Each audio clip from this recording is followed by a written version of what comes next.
थकी हुई मिट्टी, सूखा आसमान, खाली जेबें, पर ये किसान की आंखों में उम्मीद के हरे अंकुर फिर भी फूटते हैं। यही उसकी असली ताकत है।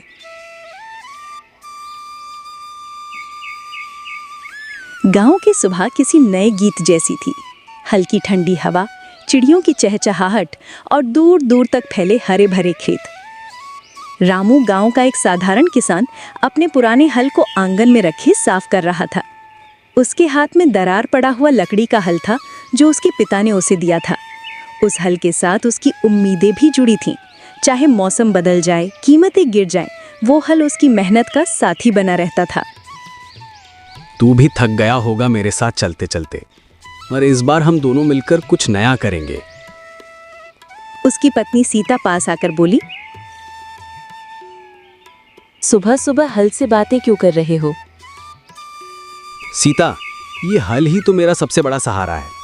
पिछली बार सूखा पड़ा, फसल खराब हो गई, पर इस बार मुझे उम्मीद है। उम्मीद पर ही तो जिंदगी चलती है। तुम मेहनत करो, भगवान साथ देंगे। रामू ने हल को कंधे पर रखा, बैलों को जोता और खेत की ओर चल पड़ा। खेत में अभी मिट्टी नरम थी। उसके हर कदम के साथ सपनों की धड़कनें चल रही थीं। उसके पीछे पीछे छोटा बेटा गोपाल दौड़ता आया। बाबा, मैं भी हल चलाऊं? अभी तू छोटा है बेटा, लेकिन खेत का रास्ता सीख ले। कल को यही रास्ता तेरा होगा। रामू ने बैलों को हक की आवाज दी। हल धीरे धीरे मिट्टी चीरता चला गया। सूरज ऊपर चढ़ने लगा, लेकिन रामू की आंखों में थकान नहीं बल्कि उम्मीद थी। वो जानता था कि ये मिट्टी उसकी मेहनत को पहचानती है। सीता खेत की मेड़ पर खड़ी है, कहती है, रामू, पानी की चिंता है। तालाब आधा सूखा है, बीज भी महंगे हो गए हैं, कैसे करोगे? सीता, चिंता मत कर। मैंने सुना है पास के गांव में नई तकनीक से कम पानी में भी अच्छी फसल हो सकती है। इस बार कुछ नया आजमाएंगे। मिट्टी पर भरोसा है और खुद पर भी। सीता ने सिर हिलाया। उसकी आंखों में भी वही उम्मीद चमक रही थी। शाम तक रामू ने आधा खेत जोत लिया था। सूरज ढलने पर हल को किनारे रखा, मिट्टी को माथे से लगाया और मन ही मन बोला, हे धरती माँ, इस बार मेरे पसीने को रंग देना, मेरी उम्मीदों को अंकुर देना। बाबा, आज तुम थके नहीं? थकान तब होती है बेटा जब उम्मीद ना हो। जब दिल में उम्मीद हो तो मेहनत भी पूजा लगती है। उस रात रामू के मन में बीज, पानी और नई तकनीक के विचार घूमते रहे। उसकी आंखों में नींद नहीं बल्कि आने वाले कल का सपना था। उस हल के साथ उसकी उम्मीदें भी जाग चुकी थीं।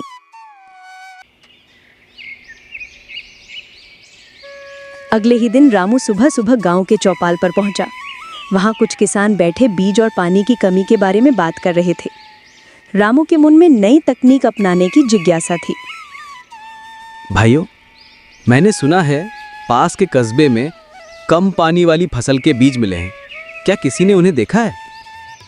हाँ रामू, सुना तो मैंने भी है, लेकिन बीज महंगे हैं और हमें भरोसा नहीं कि सच में काम करेंगे या नहीं। अगर हम नए रास्ते नहीं आजमाएंगे तो हमेशा वही मुश्किलें रहेंगी। मैं आज ही कस्बे जाऊंगा। रामू घर लौटा।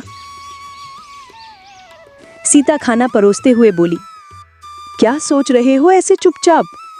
सुनो रामू, इतना खर्चा करोगे तो बाकी काम कैसे होगा? सीता, चिंता मत कर, यही तो उम्मीद है। अगर ये बीज सफल हुए तो कम पानी में भी अच्छी फसल होगी। हमारी मेहनत भी बचेगी और खेत भी हरा भरा होगा। सीता उसकी आंखों में झांक कर देखा। उसके शब्दों में भरोसा था। उसने धीरे से सिर हिलाया।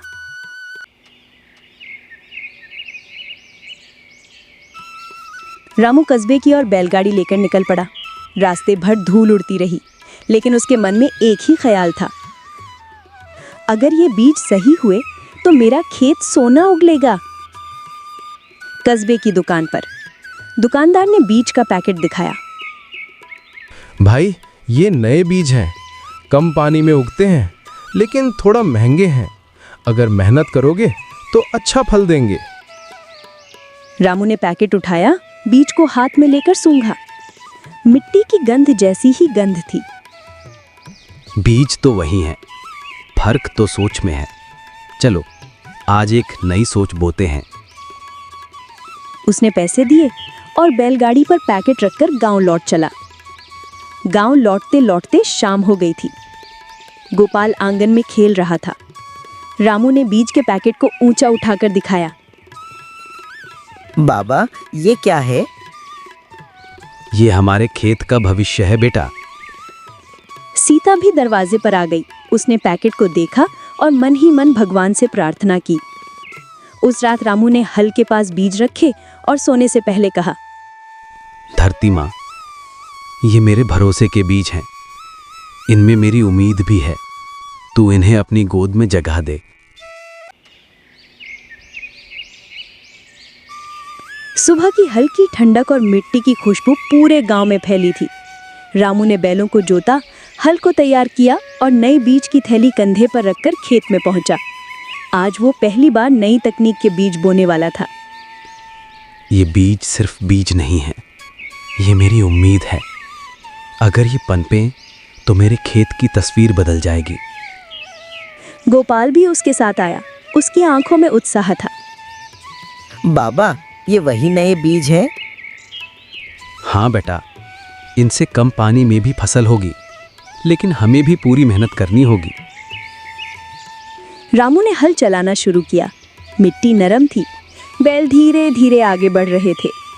हल के पीछे पीछे सीता चल रही थी। उसके हाथ में बीज की छोटी कटोरी थी। सीता हर क्यारी में बीज डालते हुए बोली, भगवान, इन बीजों को आशीर्वाद देना। ये हमारे बच्चों का सहारा है। रामू ने हल की दिशा बदलते हुए कहा, सीता, इस बार सावधानी से काम करेंगे। कम बीज डालेंगे लेकिन सही गहराई में। यही दुकान वाले ने बताया था। धूप तेज होने लगी थी, पर रामू रुका नहीं। हर क्यारी में बीज डालते समय उसका दिल तेज धड़कता था। उसके मन में डर भी था, अगर ये बीज नहीं चले तो क्या होगा। लेकिन साथ ही एक आवाज भीतर से आती, डर मत, मेहनत रंग लाएगी। बाबा, इतने छोटे बीज से इतना बड़ा खेत कैसे भर जाएगा? बीज छोटे होते हैं बेटा, लेकिन इनमें बड़ा जीवन छिपा है। जैसे हमारी छोटी उम्मीदों में बड़ा सपना छिपा है। शाम तक पूरा खेत बीजों से भर चुका था। मिट्टी की सतह समतल कर रामू ने हल किनारे रखा। उसने खेत के बीच में खड़े होकर मिट्टी को माथे से लगाया। धरती माँ, ये तुम्हारे हवाले हैं। इनमें मेरा पसीना और मेरा भरोसा दोनों है। अब इंतजार की घड़ी शुरू हुई। बारिश सही समय पर आ जाए तो सब ठीक होगा। रामू ने आसमान की ओर देखा। नीले आसमान में कुछ सफेद बादल तैर रहे थे। बादल भी उम्मीद की तरह होते हैं। पहले दूर दिखते हैं, फिर बरस जाते हैं।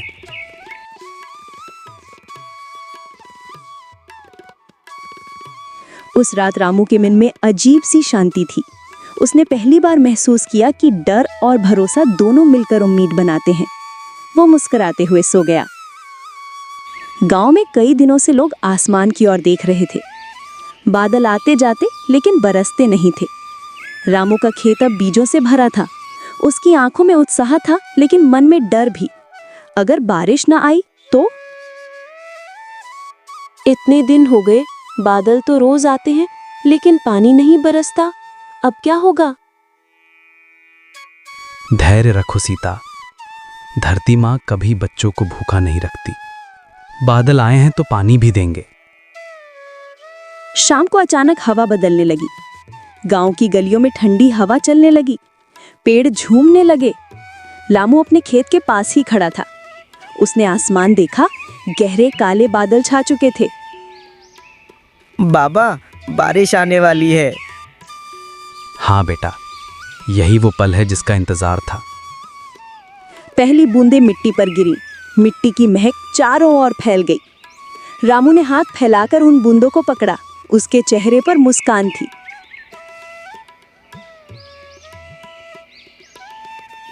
देखो रामू, बादल बरस रहे हैं। भगवान ने हमारी सुन ली। हाँ सीता, अब बीज मिट्टी में जीवन पाएंगे। ये मेहनत रंग लाएगी। बारिश रात भर चलती रही। सारे खेत पानी से भर गए। बीजों ने धीरे धीरे अंकुर फूटने शुरू कर दिए।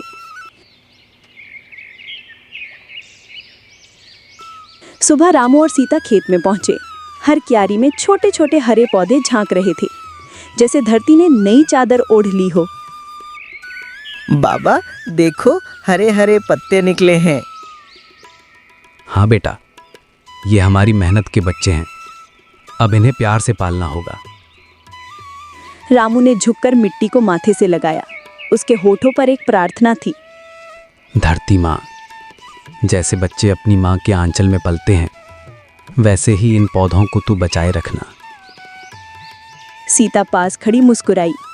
गांव की हवा में भी उम्मीद की नई खुशबू थी। बरसात के बाद खेत हरे भरे हो गए थे। रामू के खेत में छोटे छोटे पौधे अब कंधे तक ऊंचाई पाने लगे थे। गांव के लोग भी उसकी खेती देखकर हैरान थे।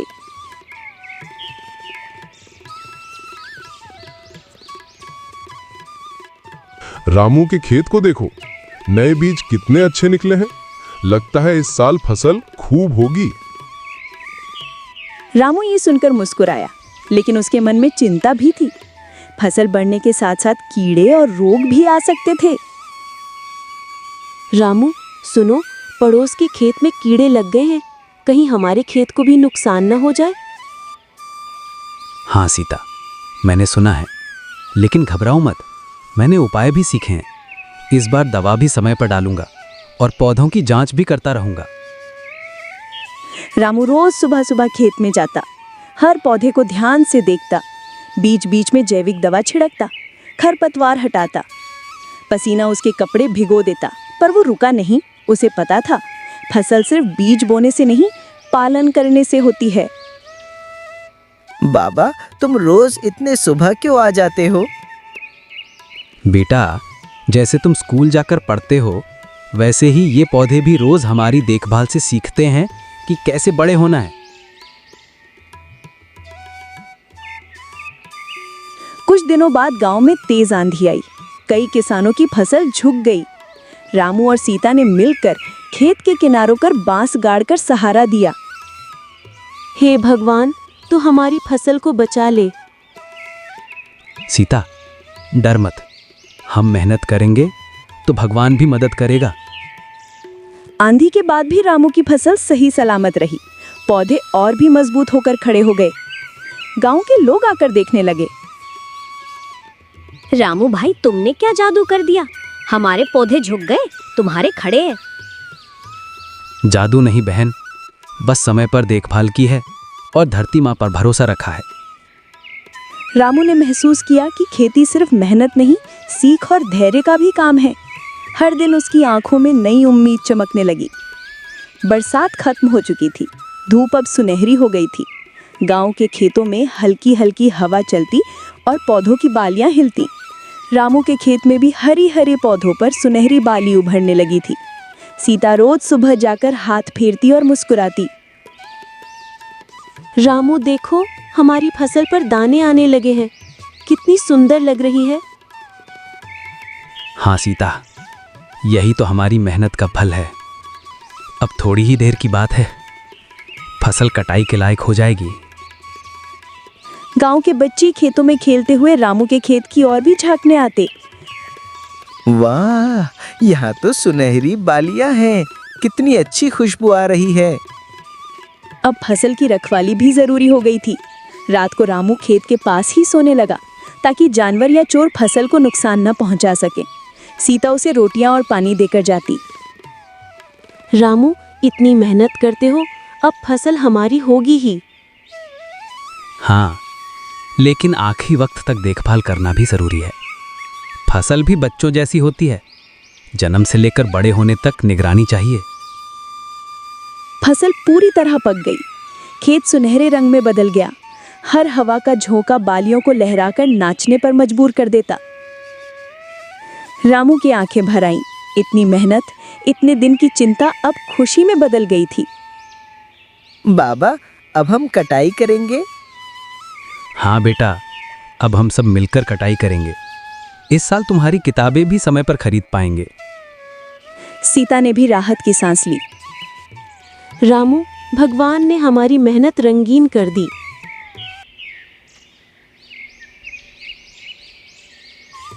कटाई के दिन गांव के कुछ लोग भी मदद के लिए आए। रामू, सीता और गोपाल सब ने मिलकर फसल काटी। बालियों से दाने निकलते देख रामू की आंखें भर आईं। धरती माँ, तेरा धन्यवाद। तूने मेरा पसीना व्यर्थ नहीं जाने दिया। अब हमारा भी सिर ऊंचा हो गया है। तुम्हारी मेहनत सबको दिख रही है। रामू ने महसूस किया कि मेहनत, सीख और धैर्य मिलकर ही उम्मीद को सच बनाते हैं। उसके दिल में अब नया आत्मविश्वास था। मैं बदल सकता हूँ।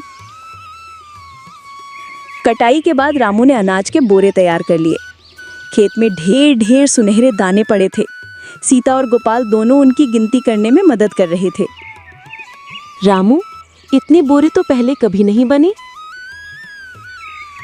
हाँ सीता, ये सब मेहनत और सही समय पर किए काम का नतीजा है। अब हमें इसे सही दाम पर बेचना है।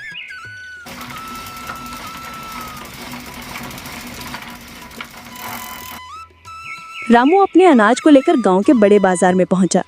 पहले तो उसे डर था कि दाम कम मिलेगा, लेकिन व्यापारी अनाज देखकर दंग रह गए।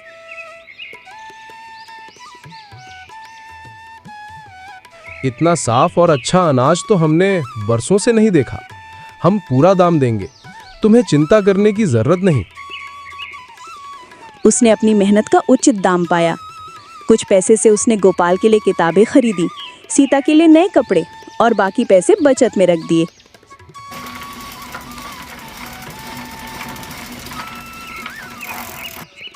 बाबा, अब मैं स्कूल की फीस समय पर दे सकूंगा। हाँ बेटा, अब तुम्हें पढ़ाई में कोई रुकावट नहीं होगी। तुम्हें पढ़ाना ही मेरी सबसे बड़ी जीत है। रामू ने अपने गांव के दूसरे किसानों से भी अपने अनुभव बांटना शुरू कर दिया।